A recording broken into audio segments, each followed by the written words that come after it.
Muito feliz de estar aqui junto com vocês nessa noite, na conferência da Andadura. Eu me chamo Thiago Matos, sou pastor da Igreja Red, sou casado com a Nath, pai da Mel, e eu vou apresentar daqui a pouquinho a minha família para vocês. Mas antes de mais nada, eu quero dizer que eu estou muito feliz de estar aqui. Eu admiro a Andadura há muito tempo, e hoje é praticamente a realização de um sonho estar aqui junto com vocês, participando presencialmente, vendo com os meus próprios olhos aqui tudo aquilo que Deus tem feito nesse lugar, que vai muito além daqui, por todo o Brasil e agora por todo o mundo. Então eu quero celebrar a Deus pela vida de vocês, parabenizar também aos líderes da Onda, especialmente o Lipão e a Larissa. Eu sou gaúcho e fiquei muito feliz também de ver aquilo que eles fizeram, estão fazendo ali no Rio Grande do Sul. Apesar disso, hoje estou numa igreja em São Paulo e hoje eu vou contar um pouco dessa história para vocês, tá bom? Antes de falar sobre o meu tema de hoje, se puderem lançar aqui também já meu tema, antes de falar sobre o meu tema de hoje, que é planos de vida, eu quero apresentar meu novo livro para vocês. Eu trouxe esse livro junto, se chama Jesus Não É Quem Você Pensa, tá? Esse livro ele nasceu de um incômodo no meu coração, por perceber que muitas pessoas dizem conhecer Jesus, mas ainda não compreenderam de fato quem Ele é. Então esse livro, ele vai explicar de fato quem é Jesus, a partir do Evangelho de João, de uma maneira muito simples e profunda. E também a ideia com o livro era trazer mais do que um livro, mas uma experiência com Jesus. Então o artista Felipe Guga ajudou a fazer as ilustrações do livro. Você vai ver que ele começa com o Cordeiro de Deus, e ao longo do livro, o livro vai fazendo a transição para o leão da tribo de Judá, e o livro é todo colorido, cheio de ilustrações, imagens. E aconteceu uma história muito bacana alguns meses atrás, quando nós lançamos o livro. Uma moça chegou para mim e disse o seguinte: Thiago, eu estou levando o livro para minha mãe, ela é católica, ela está com câncer, num processo terminal de câncer, e esse é meu último recurso, porque há muito tempo eu tenho orado pela vida da minha mãe. São 15 anos orando pela conversão dela. Ela levou o livro, e a mãe leu o livro em apenas 3 dias, e depois de 3 dias, ela conta que a mãe bateu na porta da casa dela, entrou correndo pela casa e disse assim: filha, eu preciso conversar com o seu pastor urgentemente. Ela me ligou, elas vieram até o meu escritório. E essa mulher, quando eu recebi ela estava muito debilitada por conta do câncer. Ela veio com uma sacola e ela chegou e disse o seguinte: pastor, eu preciso conversar com o senhor. Eu li o seu livro e finalmente eu entendi quem Jesus Cristo é, e eu não preciso mais disso aqui. E ela derramou uma sacola com todos os objetos de idolatria dela. Ela derrubou todos os santinhos dela no chão, e ela disse: eu entendi que Jesus Cristo é o Cordeiro de Deus que tira o pecado do mundo, e eu não preciso de mais nada disso. Essa mulher acabou falecendo 1 mês depois desse momento que nós tivemos juntos, 1 mês depois. Então essa é uma das histórias impactantes aí que o livro tem gerado, e ali no final, se você quiser, você pode adquirir o livro, tá bom? Bom, vamos falar sobre o nosso tema de hoje. Eu gostaria de conversar com você sobre planos de vida. E a primeira pergunta que eu quero te fazer é a seguinte: qual é o seu próximo momento de vida? A vida ela é feita de muitos momentos. A vida ela é feita de muitas etapas. Cada uma dessas etapas é diferente e exige da gente uma atitude diferente. Deixa eu dar um exemplo para vocês. Talvez você é um adolescente, você está na fase da escola, mas você já está quase saindo do ensino médio, se preparando para ir para uma faculdade, e o seu sonho é fazer um bom curso, o seu sonho é entrar naquela faculdade, o seu sonho é ter o diploma para que você possa conseguir um trabalho bacana, você quer construir uma carreira legal, você quer ter condições de sustentar a sua família e realizar alguns dos seus sonhos. Ou seja, são momentos da nossa vida, e cada momento desses gera uma decisão, gera planejamento. Talvez você já tenha um trabalho e agora você conheceu ela aqui na conferência da Onda Dura no ano passado. Você conheceu ela, você conheceu ele, vocês se apaixonaram e vocês decidiram se casar. São tantos planos para o casamento, desde a cerimônia, desde onde vocês vão morar, qual será o aluguel, se vocês terão condições ou não, a festa, tudo isso requer planejamento. Talvez você agora já está casado e vocês agora finalmente terão um bebê. E que momento especial, né? Eu lembro que há 3 anos atrás chegou na nossa vida essa coisa gordinha, fofinha, que é a minha filhinha Mel. E foi um momento que muita gente dizia o seguinte: vocês vão ver quando vocês tiverem filhos, a vida muda. E eu e a Nath, a gente olhou um para o outro e disse o seguinte: não, peraí, a vida muda, a nossa vida já é tão corrida, não tem como ficar pior do que isso. Aí chegou a Mel, né? E nós vimos que de fato a vida muda completamente, algumas noites sem dormir, a rotina totalmente diferente. São momentos de vida que vão mudando a nossa vida, mudando nossos planos. Depois disso, vem outro bebê. E aí você também precisa de um novo trabalho, porque agora com uma família maior, você precisa de um salário maior, e você está preocupado com isso, você quer um emprego melhor, você quer crescer na sua carreira, especialmente se você, como eu, tem uma filha como a minha, que come demais, você vai ter um problema, né?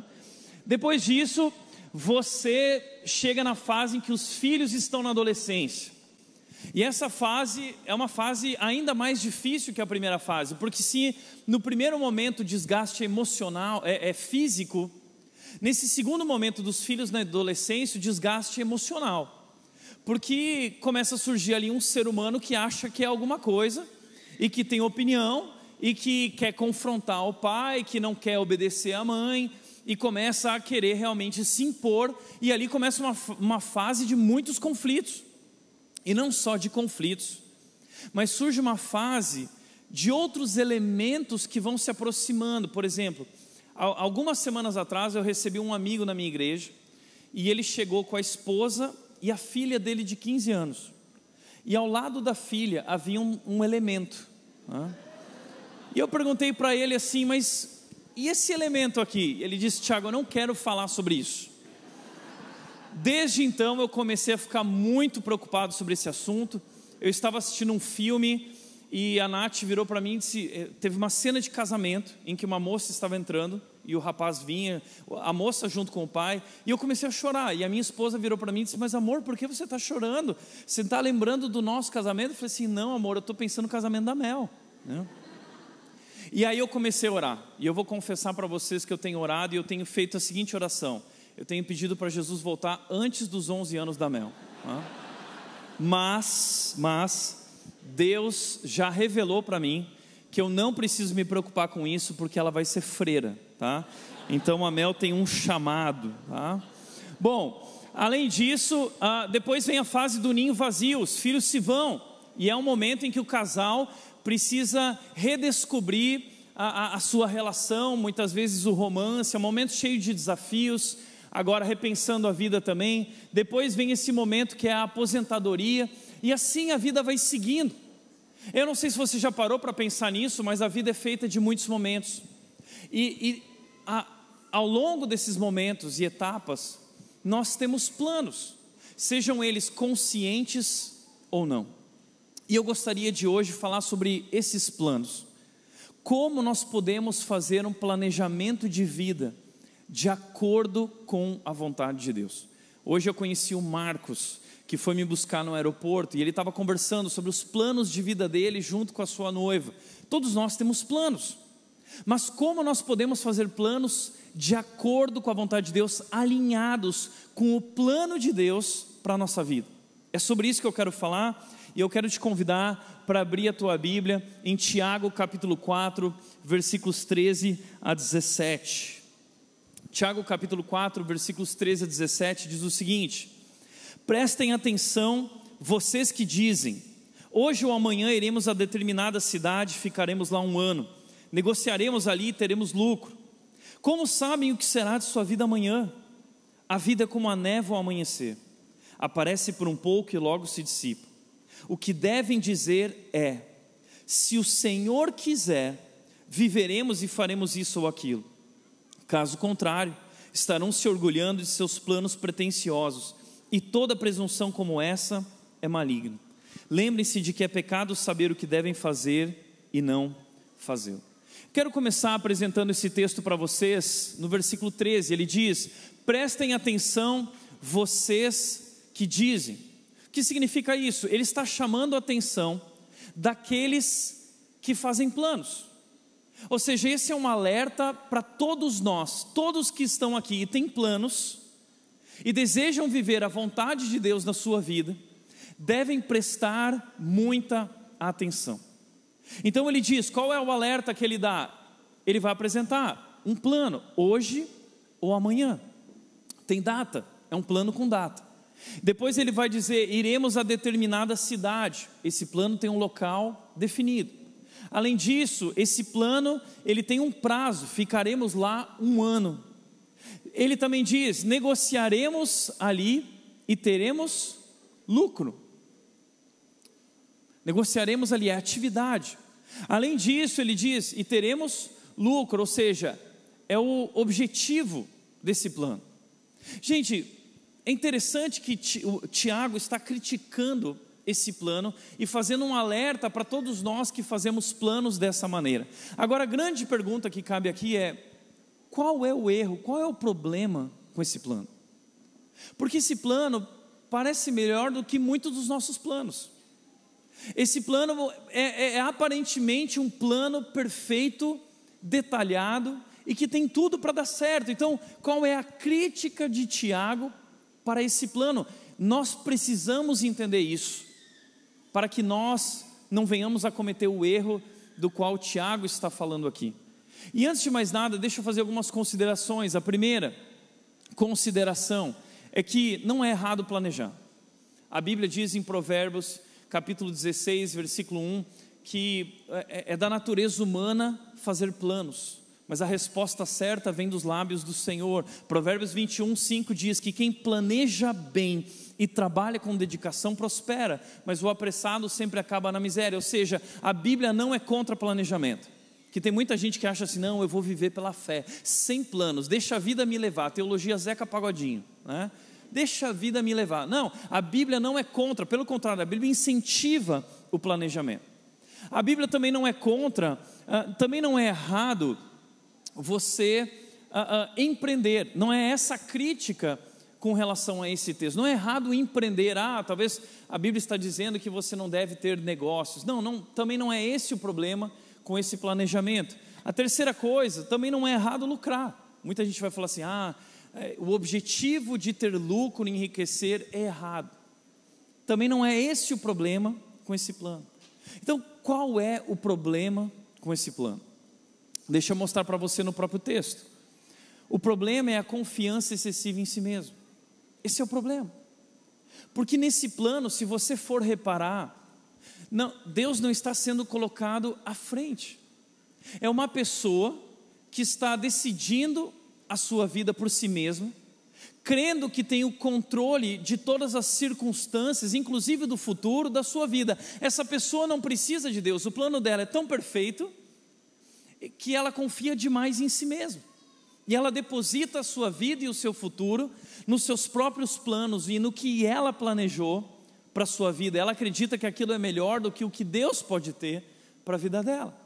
Então o texto continua dizendo, o versículo seguinte diz, versículo 15, como sabem o que será de sua vida amanhã? A sua vida é como a névoa ao amanhecer, aparece por um pouco e logo se dissipa. O que vocês devem dizer é, se o Senhor quiser, viveremos e faremos isso ou aquilo.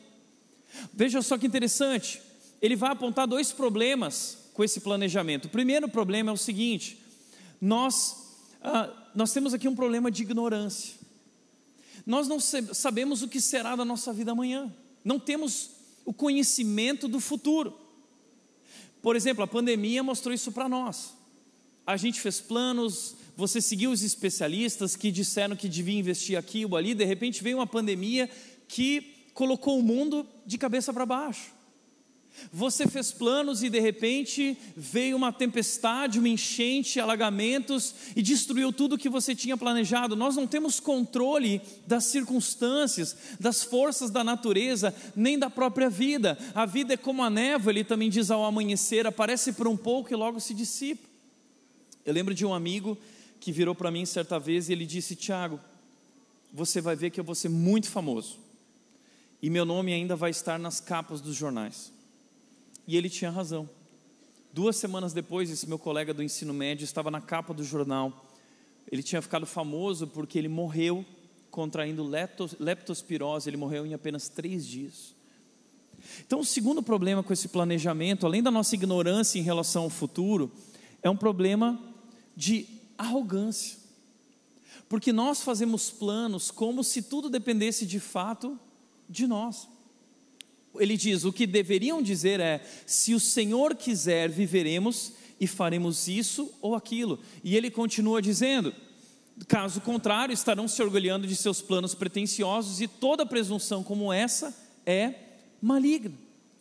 Por que a presunção como essa é maligna? Porque a essência do pecado é exatamente essa: é eu achar que eu não preciso de Deus, e que eu posso conduzir a minha vida do meu jeito. É eu pensar que a vida é melhor de acordo com aquilo que eu planejei, que eu sei o que é melhor para a minha vida, e eu tenho controle de toda a minha vida. Essa é a raiz do pecado. Foi isso que o diabo fez, a serpente fez com Adão e Eva naquele jardim, quando ele disse: olha, vocês não precisam se submeter a Deus, vocês podem comer desse fruto e viver da maneira que vocês quiserem, faça o que te faz feliz, não existe certo ou errado, existe o que é bom para você. Então é essa arrogância de achar que nós sabemos o que é melhor para nós, e nós não nos submetemos ao plano de Deus. Nós queremos que as coisas caminhem de acordo com o nosso plano. Esse é o problema que nós temos aqui nesse texto. E a pergunta que eu quero te fazer é: onde está a sua confiança? Nos seus planos pessoais ou na soberania de Deus? Onde está a tua confiança? Porque, como disse o Josemar Bessa, se os teus planos para um futuro satisfatório dependem de um diploma, um romance, uma conta bancária em vez de uma cruz sangrenta, você tem identificado o Salvador errado para a tua vida. Se o teu futuro e a tua satisfação dependem de um diploma, dependem de um casamento, de um relacionamento, e não estão apoiados e baseados na cruz, na obra de Cristo na cruz, então você tem identificado o Salvador errado para a tua vida. Ou seja, nós temos construído ídolos, nós temos construído a nossa vida em cima de um fundamento que não é aquilo que Deus, o que é a vontade de Deus para as nossas vidas. Então a pergunta é: como nós podemos fazer planos? E eu quero trazer 3 segredos para vocês rapidamente, porque esse relógio está correndo como eu nunca vi. Em primeiro lugar, faça planos, mas coloque Deus em primeiro lugar. Faça planos, mas coloque Deus em primeiro lugar. O texto diz, o que devem dizer é: se o Senhor quiser, viveremos e faremos isso ou aquilo. Olha que interessante. O planejamento anterior dizia: nós viveremos e faremos isso ou aquilo. Esse planejamento que Tiago está apresentando é um planejamento diferente. Por quê? Porque antes do viveremos e faremos isso ou aquilo, ele diz: se o Senhor quiser. Então, essa é a grande questão aqui. É eu colocar Deus à frente dos meus planos. E a ideia de Tiago não é um jargão ou um clichê, onde a gente vai falar assim: se Deus permitir, porque nós como crentes temos essa mania de falar assim, se Deus permitir, se Deus quiser. Tiago não está falando de um jargão, Tiago está falando de uma atitude de vida, em que de fato eu coloco Deus à frente de todas as escolhas e decisões da minha vida. Agora, como na prática funciona esse negócio? Como eu posso na prática colocar Deus em primeiro lugar, Deus antes dos meus planos? O que significa isso na prática? E eu quero te mostrar um texto bíblico que me ajuda a entender isso melhor, que é Salmo 37:5. O texto diz: entregue seu caminho ao Senhor, confia nele e ele agirá. Todos nós gostamos desse texto. Talvez você já decorou esse texto, você já enviou para alguém que estava passando por um momento difícil. Por que a gente gosta tanto desse texto?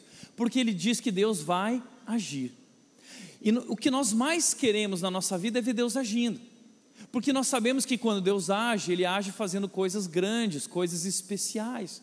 Todos nós queremos que Deus haja em nossas vidas, em nosso casamento, em nossa família, em nossa história, em nossa carreira.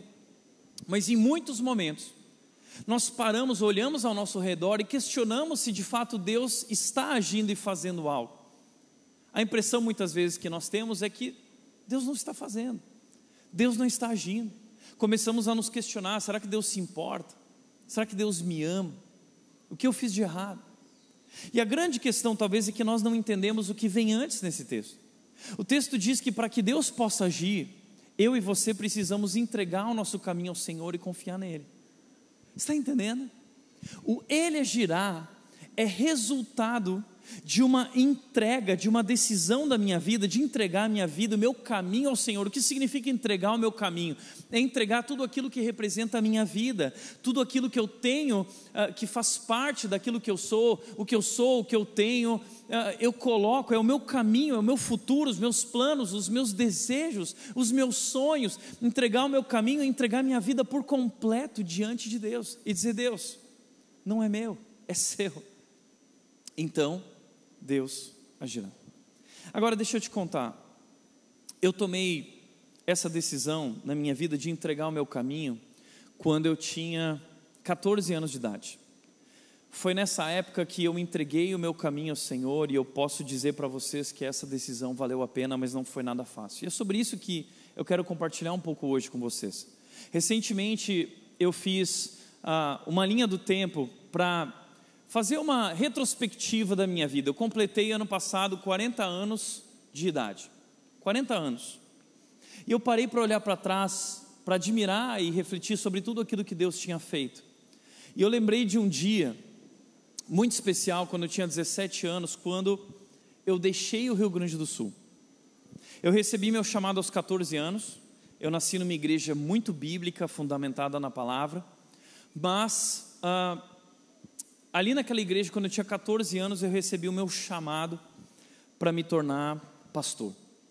E ali naquele momento também Deus colocou o sonho na minha vida, através de uma história que não dá tempo de contar aqui, de construir uma igreja que fosse fundamentada na palavra, mas uma igreja contemporânea, capaz de alcançar os meus amigos não cristãos. Uma igreja, sonhei naquela época com uma igreja muito parecida com aquilo que a Red é hoje, com aquilo que a Onda Dura é hoje, que nós temos vivido juntos como igreja. E ali dos 14 anos eu comecei a estudar teologia, eu fui sendo preparado para com 17 anos ser enviado para o seminário em São Paulo.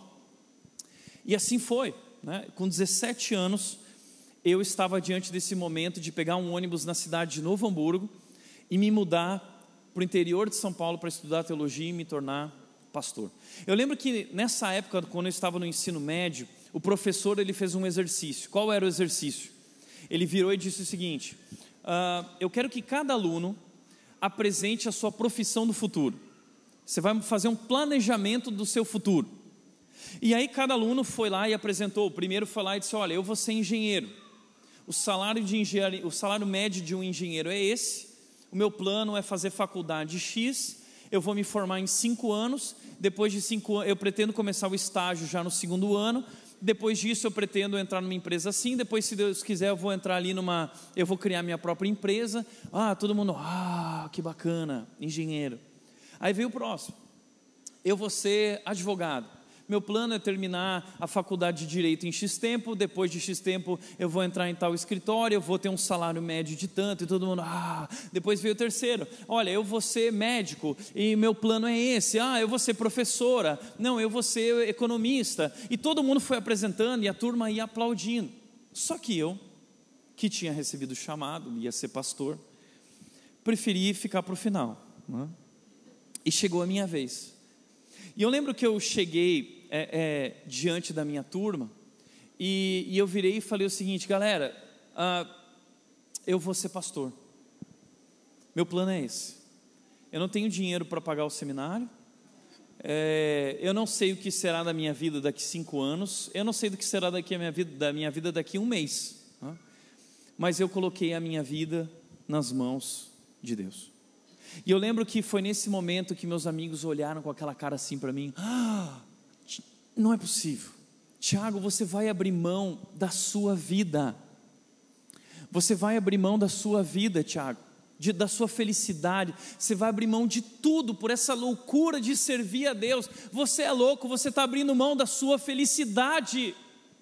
Porque eu tinha tomado a decisão de colocar Deus em primeiro lugar na minha vida, e Deus tinha mostrado que o plano dele para a minha vida era me usar como pastor. Então eles questionaram isso. E eu lembro do dia que eu estava diante daquele ônibus, entrando no ônibus para ir para São Paulo, no ano de 2001. E quando eu entrei no ônibus, eu olhei para trás e eu vi 4 coisas que eu estava deixando para trás. A primeira coisa que eu estava deixando para trás era a minha família. Minha família estava ali chorando e eu chorando, deixando minha família para trás. Além disso, eu também estava deixando a minha igreja para trás. Todas as pessoas que eu conhecia, os meus amigos estavam ali na igreja. Eu não conhecia ninguém em São Paulo.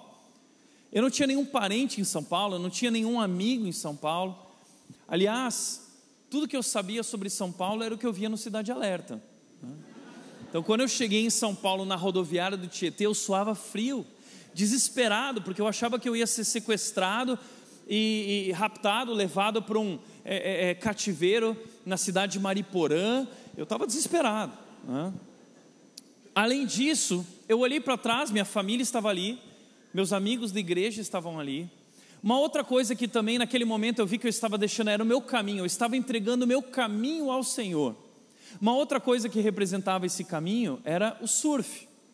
Eu me tornei surfista com 13 anos e eu sou um cara apaixonado pelo mar, viciado no mar. Eu lembro quando eu tinha 13 anos, nesse momento meu pai percebeu o seguinte: Tiago, você deve ter algum problema, você passa muitas horas olhando para o mar.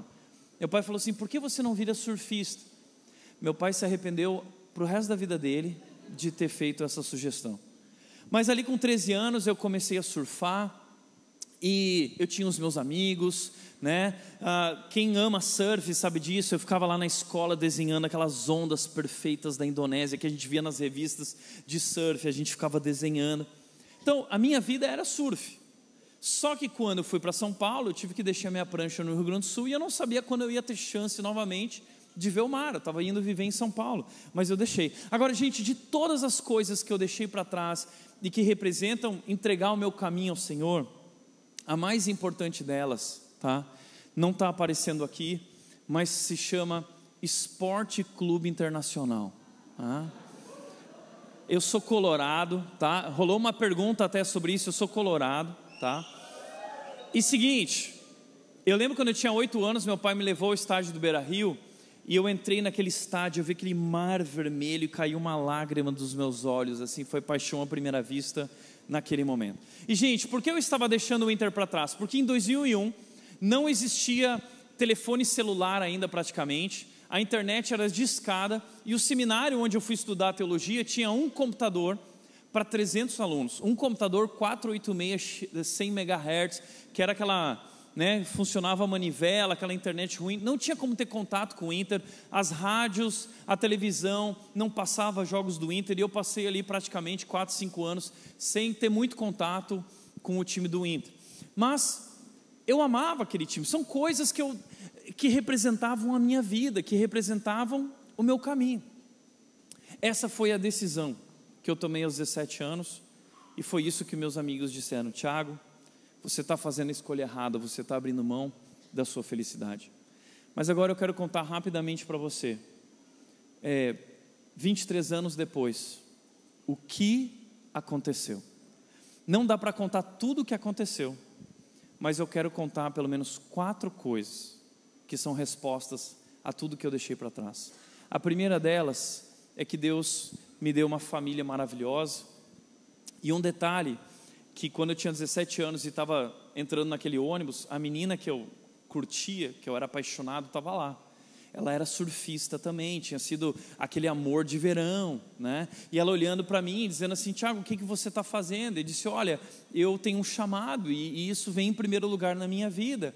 E eu fui para São Paulo e deixei tudo isso para trás, mas Deus fez eu conhecer de fato a mulher da minha vida, na qual eu sou muito realizado com a Nath, a minha filhinha que se chama Mel, que agora já está maior do que isso, e nós temos experimentado as bênçãos de Deus em família. Eu lembro que algumas semanas atrás Eu estava no computador trabalhando sábado à tarde para terminar a mensagem de domingo, e a Mel chegou no meu braço e começou a puxar: pai, pai, pai, pai. Eu disse: que foi, filha? Ela estava com um lixo na cabeça dela, ela estava querendo chamar minha atenção, e ela disse: pai, vamos ficar juntinho, vamos ficar juntinho. Tá bom, hora de ficar juntinho, a gente tem essa mania de ficar juntinho. Eu fechei o computador e eu fui para o sofá, a Nath já estava lá. Na hora que eu deitei no sofá, a Mel veio correndo e ela gritou assim: família, família. Ela virou para mim e falou assim: papai, isso é família, né? Isso é família. Então, gente, isso é família, e Deus me abençoou com uma família maravilhosa. Mas a segunda coisa que aconteceu é que alguns anos atrás eu recebi um convite para participar de uma conferência de líderes mundiais, onde eles iam reunir 130 líderes, líderes de 130 países diferentes. E adivinha onde era essa reunião? Na Indonésia. E aí eu recebi esse convite, fui com tudo pago para a Indonésia, passar uma semana em Jacarta, e ali aconteceu algo muito interessante, porque ali do meu lado eu conheci uma menina do Irã, que falou que tinha conhecido Jesus porque ela encontrou uma página da Bíblia no chão, e ela levou aquela página da Bíblia para o quarto dela e começou a ler e reler, até o dia em que ela entendeu quem era Jesus Cristo. Ela se rendeu a Jesus Cristo, se tornou cristã e se tornou uma missionária no Irã, até o dia que ela começou a compartilhar o evangelho para familiares dela e para os amigos dela. E aí a família dela chamou a polícia, ela foi parar numa solitária, ela ficou 20 dias na solitária, e ali naquele momento de testemunho ela contou que Jesus foi visitar ela na solitária e disse que ia preparar ela para se tornar uma grande missionária a todo o povo do Irã. Ela estava ali. Tinha um jovem que era de Angola, que perdeu os pais na guerra civil, conheceu Jesus no meio de acampamentos militares americanos, e ele recebeu o chamado para ser pastor, e ele tinha uma grande igreja na Angola, que queria sarar as feridas do povo africano.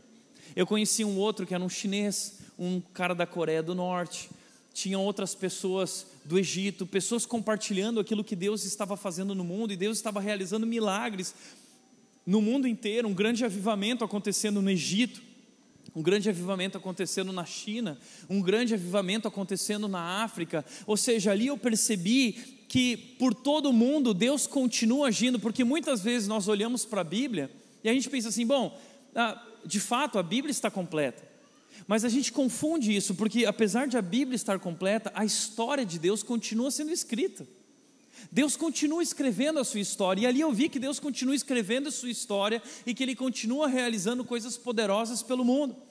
E lá eu aprendi a fazer uma oração: Deus, não me deixe de fora do que o Senhor está fazendo no mundo, não me deixe de fora do que o Senhor está fazendo no mundo. E aqui eu tirei essa foto lá na Indonésia, num dos templos. Eu lembro que eu peguei minha prancha e eu passei uma semana em Bali. A Nath, ela me deu um passe livre para passar uma semana sozinho em Bali. E o meu sonho, a onda mais perfeita do mundo para mim sempre foi a onda de Padang Padang. Eu lembro que meu coração batia forte, e eu peguei o meu carro e eu saí andando na direção de Padang Padang. Quando eu cheguei lá, tinha um templo, eu entrei com a prancha dentro do templo, e aí os macacos atacaram tentando roubar a prancha, porque a Indonésia é um negócio assim maluco mesmo, né? Roots total. E aí eu desci no meio de uma caverna, e aí você chega naquela praia de Padang Padang, com as ondas quebrando lá dentro dos corais, a onda perfeita, a esquerda perfeita, quilométrica, aquela onda que eu desenhava nos cadernos com meu amigo. Eu lembrei dos meus amigos enquanto eu entrava para surfar aquela onda. Qual era a chance de eu viver uma situação dessas? Eu coloquei Deus à frente, mas Deus foi realizando sonhos que eu nem imaginava. Mas uma outra coisa aconteceu. Alguns anos atrás eu estava indo para o Congresso da Juventude Batista do Rio Grande do Sul, e quando eu cheguei no aeroporto de São Paulo, eu vi uma pessoa conhecida. Eu olhei e falei assim: não é possível, é o goleiro do Inter. E eu parei e pensei comigo mesmo: nossa, já pensou, eu estou indo pregar no Rio Grande do Sul, eu vou pegar um avião para Porto Alegre. Já pensou se eu encontro o time do Inter inteiro aqui na sala de embarque?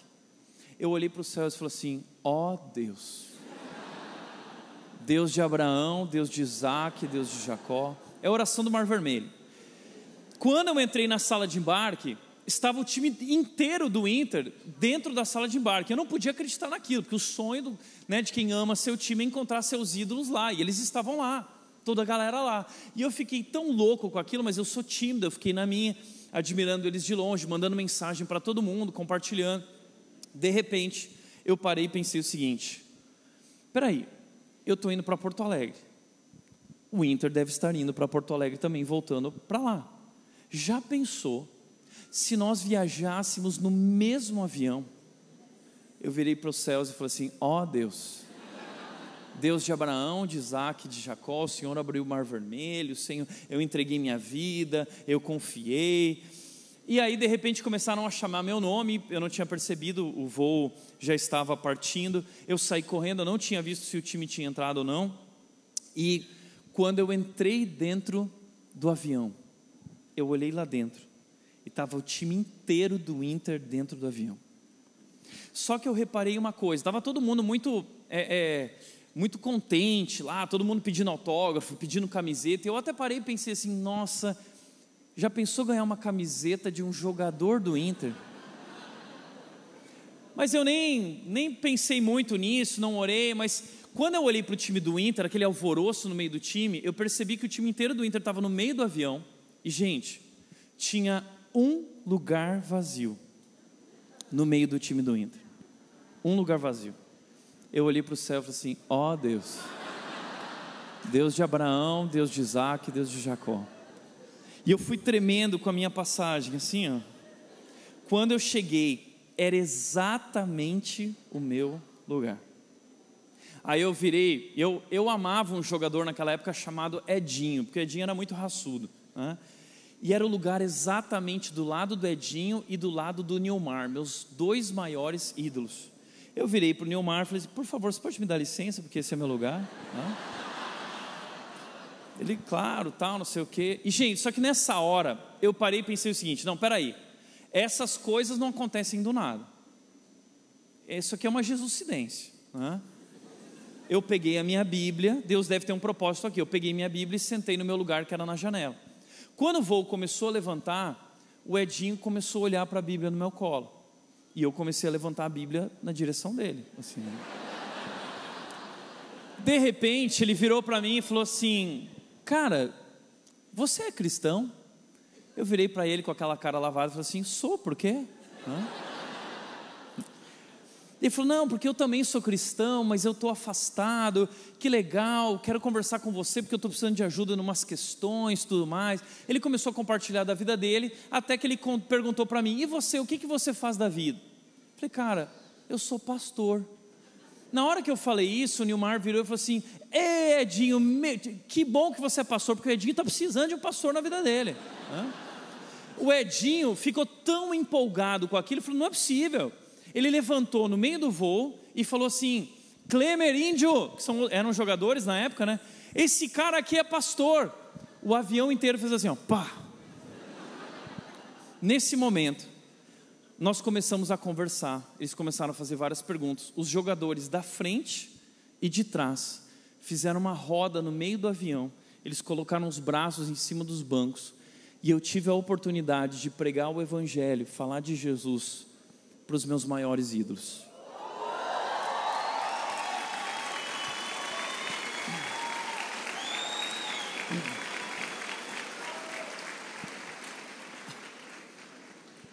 O Edinho ficou tão feliz com aquilo que no meio da reunião ele virou e falou assim: cara, eu estou muito empolgado com isso e eu quero marcar esse momento. Ele pediu licença para o Nilmar, ele abriu o bagageiro, ele pegou a mala dele e ele tirou de dentro da mala a camiseta branca. Gente, a única camiseta que eu não tinha do Inter era uma branca, que era meu sonho ter.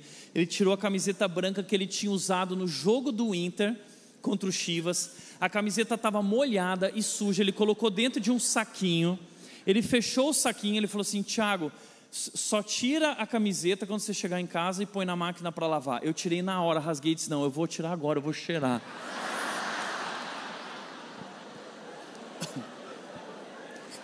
Quando nós chegamos em Porto Alegre, nós estávamos descendo a escada rolante, e a torcida do Inter estava lá, porque o Inter estava voltando das semifinais da Sul-Americana, E a torcida toda estava lá, dale Colorado. As emissoras de televisão, estava lá a Globo, SBT, a Band, todo mundo. E no meio dessa muvuca, o aeroporto lotado, estavam os meus pais olhando com uma cara assim. E eu descendo a escada rolante para pegar as malas junto com os jogadores, aproveitando meu momento de glória, né? Então eu reuni eles e falei o seguinte: olha, eu não creio no acaso. Eu creio que Deus marcou esse encontro para que eu pudesse compartilhar sobre Jesus com vocês. E aí eles viraram, vamos manter contato e tudo mais. Eles falaram: não, Tiago, peraí, vai ter o jogo contra o Chivas quarta-feira, vem participar do jogo com a gente. Ele disse: olha, quarta-feira eu já tenho que voltar para São Paulo. Então segunda-feira vai ter um treino fechado, você entra e participa do treino junto com a gente. Eu disse: fechou, bora, né? Depois do Congresso da Juventude Gaúcha, eu fui para o estádio Beira-Rio e, gente, eu pude conhecer o Beira-Rio como talvez nenhum torcedor do Inter nunca vai conhecer. Não só conheci o Beira-Rio, como participei do treino fechado, junto com os jogadores, e no final, nós tiramos essa foto aqui. Na verdade não está aqui a foto, mas eu tenho uma foto que nós tiramos lá. Esse momento que aconteceu, no final desse momento no estádio, o Nilmar virou para mim e disse assim: Tiago, para onde você está indo? Eu falei: olha, eu estou indo para Novo Hamburgo. Ele falou: não, deixa que eu te dou uma carona, né? E aí ele me deu carona, tudo mais. Quando eu cheguei em São Paulo, uma pessoa me ligou e disse assim: Tiago, você não vai acreditar. Eu falei: que foi? Você acabou de aparecer no Globo Esporte. Mas que história é essa de aparecer no Globo Esporte? Eu entrei lá, consegui pegar esse frame. Por que esse frame é o meu preferido? Porque parece que é o Nilmar que está me tietando, né? Então eu peguei esse momento. Ele está com o livro Uma Vida com Propósito na mão, que eu entreguei para eles também. E aí, quando nós estávamos no carro dele, eu virei para o Nilmar e falei assim: Nilmar, sabe o que é? Um dia eu vou contar essa história e ninguém vai acreditar. Eu sei que pega mal tirar uma foto, nós estamos sozinhos aqui, mas você tira uma selfie comigo?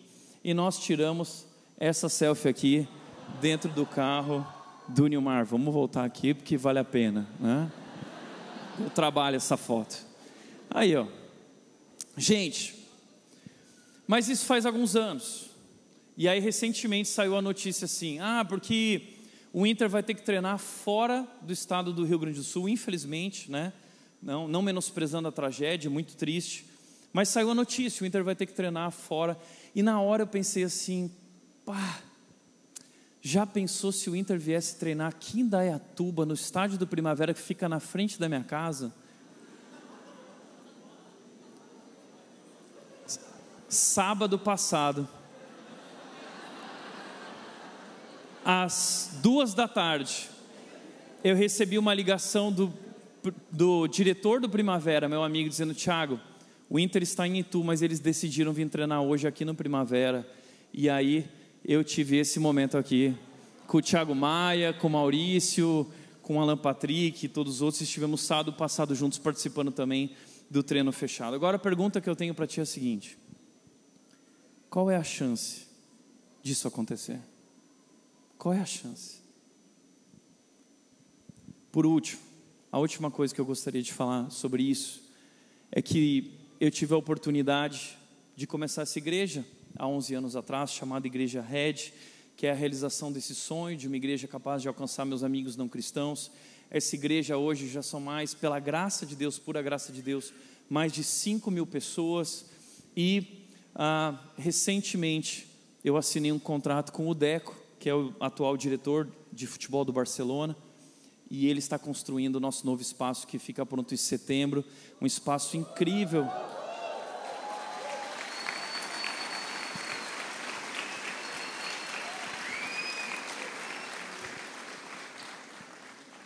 Faça planos, mas coloque Deus em primeiro lugar. A resposta que eu tenho hoje para dar para os meus amigos é a seguinte: eu sou o cara mais feliz do mundo. Com 40 anos, eu realizei os maiores sonhos da minha vida e eu descobri que Efésios 3:20 é verdade. Deus é capaz de fazer infinitamente mais do que nós podemos pensar ou imaginar. Você entende isso? É sobre isso. Como diz Salmo 45, diz: Senhor meu Deus, quantas maravilhas tem feito, não se pode relatar os planos que preparastes para nós. eu queria proclamá-los e anunciá-los, mas são por demais numerosos. Presta atenção nisso, não se pode relatar os planos que preparastes para nós. Você já entendeu isso? Deus fez planos, Deus tem planos, Deus preparou um plano para a tua vida, muito antes de você nascer. Deus escreveu os teus dias, e a minha grande questão para você é: você vai abrir mão desses grandes planos de Deus para a tua vida, para viver o teu plano? Você acha que esse plano é melhor?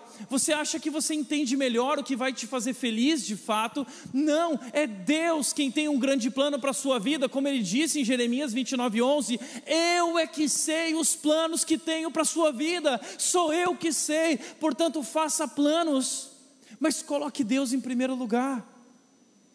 Como diz também, lembrando que tudo isso não é sobre o Tiago, não é sobre nossas conquistas, tudo isso é sobre Ele, tudo isso é sobre Jesus, é sobre nós levarmos o nome dEle, é sobre nós fazermos o nome dEle conhecido e engrandecido. Tudo isso é sobre Jesus, não é sobre nossas conquistas, não é sobre colocar minha vida diante dEle para que eu ganhe aquilo que eu tanto desejo, não, é sobre viver para servi-lo, e o resto é consequência. Busque em primeiro lugar o reino de Deus e a sua justiça, e as demais coisas serão acrescentadas. Como diz também o Salmo 37:4, deleite-se no Senhor e Ele atenderá os desejos do teu coração. Segundo lugar, para a gente correr para encerrar, faça planos, mas desfrute de cada momento. Faça planos, mas coloque Deus em primeiro lugar. Faça planos, mas desfrute cada momento. O texto diz, Tiago 4,14, como sabem o que será de sua vida amanhã? A vida é como a névoa ao amanhecer, aparece por um pouco e logo se dissipa. A nossa vida se dissipa. E o nosso problema é que nós não aproveitamos cada momento, porque nós vivemos tão ansiosos com aquilo que está por vir, tão ansiosos com o próximo momento, que nós estamos tão preocupados que nós acabamos não desfrutando das bênçãos e das presenças das pessoas que Deus colocou ao nosso redor naquele momento, das oportunidades que Deus está nos dando naquele momento. Como disse o sábio de Eclesiastes, em Eclesiastes capítulo 11:10, ele disse, afaste do coração a ansiedade e acabe com o sofrimento do seu corpo, pois a juventude e o vigor são passageiros. Afasta do coração a ansiedade. Por quê? Porque essa ansiedade, essa preocupação porque eu vou ser feliz quando eu chegar nesse momento de vida, porque quando eu conquistar o carro, ou quando eu tiver isso, quando eu tiver o meu diploma, aí eu vou ser feliz. E o que acontece é que a ansiedade gera sofrimento no nosso corpo, nós vamos sofrendo e a vida simplesmente passa. E nós não precisamos ser ansiosos. Como diz o Tim Keller, Deus olha para o ansioso e diz, eu rasguei meu filho por você e você tem medo de que eu não lhe dê o que você precisa. Deus está cuidando da nossa vida. Nós podemos fazer planos sem preocupação. Nós podemos aprender a desfrutar de cada momento e aprender que Deus tem um momento certo para cada tempo na nossa vida. É o que diz Eclesiastes capítulo 3 versículo 1, diz, para tudo há uma ocasião certa, há um tempo certo para cada propósito debaixo do céu. Você entende isso? Que Deus estabeleceu o tempo certo para cada etapa, para cada momento da sua vida. A Bíblia diz ali em Eclesiastes que há tempo para morrer, há tempo para viver, para nascer, há tempo para abraçar, há tempo para apartar, há tempo para sorrir, há tempo para chorar, há tempo de construir, há tempo de derrubar. E ambos os tempos, sejam eles bons ou ruins, fazem parte do plano maior de Deus para a nossa vida. E a pergunta que nós precisamos aprender a fazer é a seguinte: qual é o tempo de Deus para a minha vida hoje? Qual é o tempo de Deus para a sua vida hoje? O que Deus quer de você hoje? Qual é o propósito de Deus para a sua vida hoje? Essa foi a pergunta que meu pai fez alguns anos atrás, quando ele chegou na aposentadoria. Ele viveu aquela crise de meia-idade que muitos homens vivem. E foi nesse exato momento que eu dei para ele um livro do Paul Tripp, que diz o seguinte. Eu entreguei esse livro para ele. Meu pai morreu há 3 anos atrás e eu peguei o livro de volta. E meu pai tinha destacado esse trecho do livro. O trecho diz o seguinte: como um filho de Deus, a sua história é um capítulo na história dele. A Bíblia é Deus contando a história dele de forma que possamos conhecê-lo, conhecer a nós mesmos e viver de uma forma consistente com o enredo dele. E foi nesse momento que meu pai tomou uma decisão na vida dele. Eu quero desfrutar desse momento, de acordo com a vontade de Deus. E ele começou a procurar ajuda. Ele procurou um homem, mentor dele, chamado Ebenezer Bittencourt, que também ajudou ele a tomar algumas decisões. E meu pai tomou 3 decisões nesse momento. A primeira decisão foi: eu quero curtir a minha esposa, e eu vou me dedicar a ela. E eles começaram a viajar. Todo final de semana eles viajavam para um lugar diferente do Rio Grande do Sul juntos. E um dia eu recebi na minha caixa de entrada no e-mail assim, o e-mail dizia assim: foto dos pombinhos. Eu abria no meus pais. Eu fui procurar uma foto e não há uma foto em que meus pais não estão juntinhos, abraçados. Meu pai decidiu, naquele momento, investir ainda mais no casamento. A segunda decisão que ele tomou foi investir na vida espiritual dos netos. E ele começou a investir na vida espiritual dos netos, ele e a minha mãe, algo que minha mãe faz até hoje na vida da Mel. E tem muitas histórias para contar a respeito disso, mas aqui não é o momento. E a última coisa, meu pai tomou uma decisão: eu vou deixar tudo pronto para a minha partida. Meu pai mandou essa foto no grupo de WhatsApp antes da pandemia. Ele mandou essa foto aqui. Ele disse: Tiago, Jonatas, Damaris, meus irmãos, se algo acontecer comigo, está tudo pronto. Meu pai não sabia o que estava por vir. 2 meses depois dessa foto, ele descobriu que estava com câncer terminal.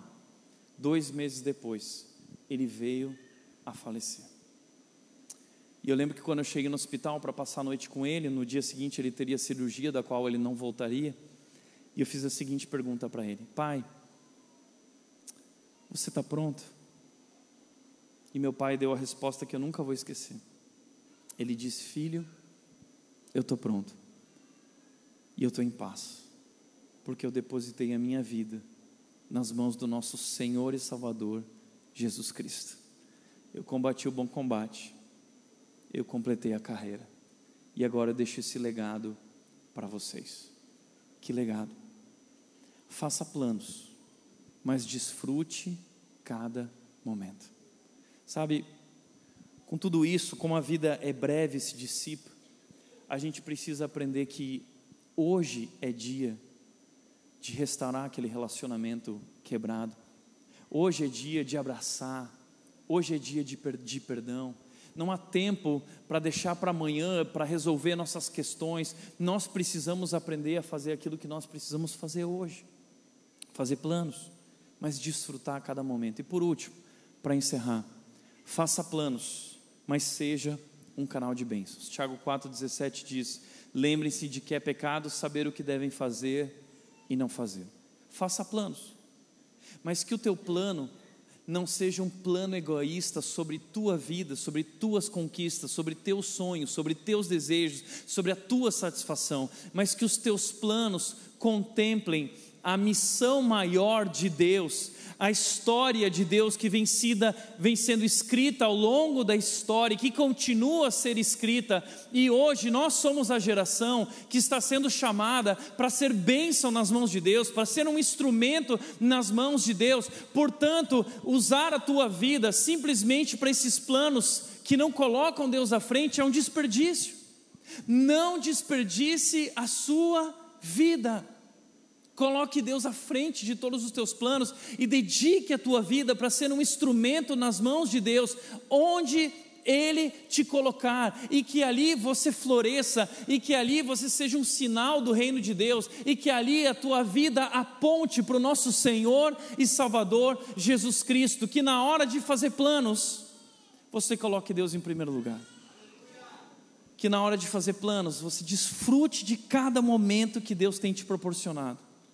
E que na hora de fazer planos, você tome a decisão de que não importa onde Deus te levar, que você lá quer ser um canal de bênçãos, apontando para o nosso Salvador Jesus. Como disse o grande escritor gaúcho Érico Veríssimo, felicidade é a certeza de que nossa vida não está passando inutilmente.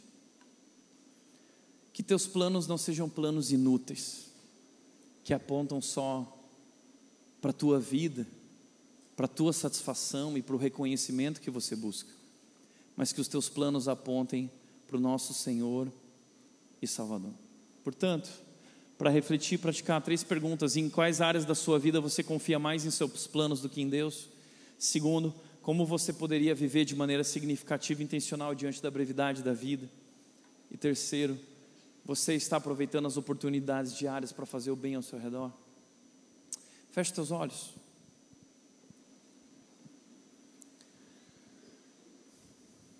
Pai, eu quero te agradecer por essa noite, Deus. Agradecer por esse momento que nós podemos ter juntos, olhando para a tua palavra e aprendendo mais sobre os planos que o Senhor tem para as nossas vidas. E eu sei, Deus, que muitas pessoas aqui estão vivendo lutas pessoais, até internas, questionando, levantando questionamentos a respeito do seu futuro.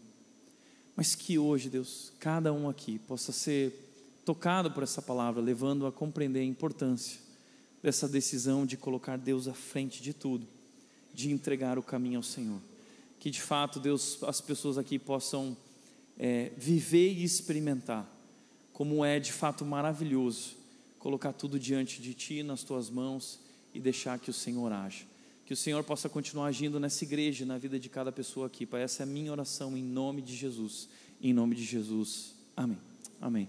Obrigado, pessoal. Deus abençoe.